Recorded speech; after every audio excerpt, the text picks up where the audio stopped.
রাসূলুল্লাহ আল্লাহর উপর ভরসা। বর্তমানেও দেখবেন অনেক মুসলমান হতাশ হয়ে যায়, আমেরিকার কাছে এই আছে ওই আছে, পারমাণবিক বোমা, এর কাছে এত অস্ত্র আছে অত শস্ত্র আছে।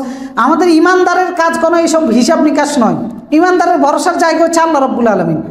তো এই যে হিসাব নিকাশ, এটাই প্রমাণ করে আমাদের ইমানের দুর্বলতা। কারণ আমরা হিসাব নিকাশ আল্লাহর উপর ভরসা বাদ দিয়ে আমরা ভরসা করতেছি এই সমস্ত হিসাব নিকাশের উপরে, যার কারণে সফলতা আসে না। রাসূলুল্লাহর সফলতা এসেছে এই সমস্ত হিসাব নিকাশের উপরে তিনি ভরসা করেন নাই, ভরসা করেছেন আল্লাহর উপরে, যার কারণে সৈন্য সংখ্যা কম হওয়া সত্ত্বেও, অস্ত্র শস্ত্র কম হওয়া সত্ত্বেও বিজয় তিনি পেয়েছেন। আজকে যাদের সৈন্য সংখ্যা আমরা বেশি দেখতেছি, অস্ত্র শস্ত্র বেশি দেখতেছি, যদি আমরা আল্লাহর উপরে ভরসা করতে পারি, সত্যিকারের ইমানদার যদি হতে পারি, তাদের অস্ত্র দিয়ে আল্লাহ তাদেরকে ধ্বংস করে দেওয়া সম্ভব। আল্লাহ এটা করেও দিবেন যদি আমাদের ইমান ঠিক থাকে। যার কারণে আল্লাহ রাব্বুল আলামিন সফলতার ক্ষেত্রে দুইটা শর্ত দিয়েছেন, ওয়াদাল্লাহুল্লাযীনা আমানু ওয়া আমিলুস সালিহাত। আমি ওয়াদা দিচ্ছি, আল্লাহ ওয়াদা দিচ্ছেন ইমানদারদেরকে এবং নেক আমল যারা করে তাদেরকে, লা ইস্তাখলিফান্নাহুম ফিল আরদ, জমিনের রাজত্ব তিনি তাদেরকে দিবেন। শর্ত হচ্ছে দুইটা, ইমান এবং আমল ঠিক হওয়া। তো ওই দুইটা শর্ত নাই, ঠিক নাই, যার কারণে আমরা এদিক সেদিক হিসাব নিকাশ করতেছি যে কেমনে কি। এই দুইটা জিনিস যদি আমাদের ঠিক থাকে তাহলে আল্লাহ তাআলা বলছেন ওয়ালা তাহিনু ওয়ালা তাহজানু ওয়া আনতুমুল আ'লাউন ইন কুনতুম মুমিনিন।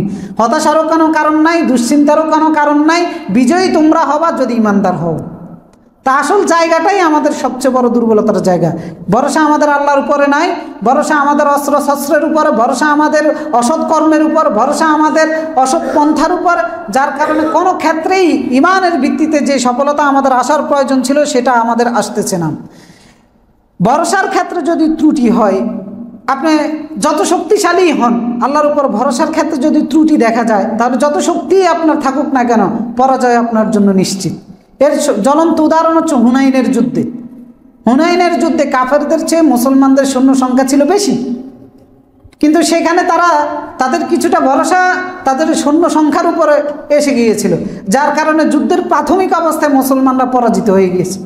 পরবর্তীতে যখন তারা নিজেদেরকে সংশোধন করে নিয়েছে যে হচ্ছে না আসলে ঠিক মতো, আমরা সৈন্যের উপরে ভরসা করতেছি, এরপর যখন আল্লাহর উপরে ভরসা করে আবার পুনরায় যুদ্ধ করেছে, আল্লাহ তাদেরকে বিজয় দান করে দিয়েছেন।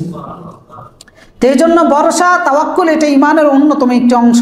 ইমানদারও হতে পারবো না, সফলতাও আমাদের অর্জিত হবে না যদি তাওয়াক্কুলের ক্ষেত্রে, ভরসার ক্ষেত্রে যদি আমাদের ত্রুটি থাকে।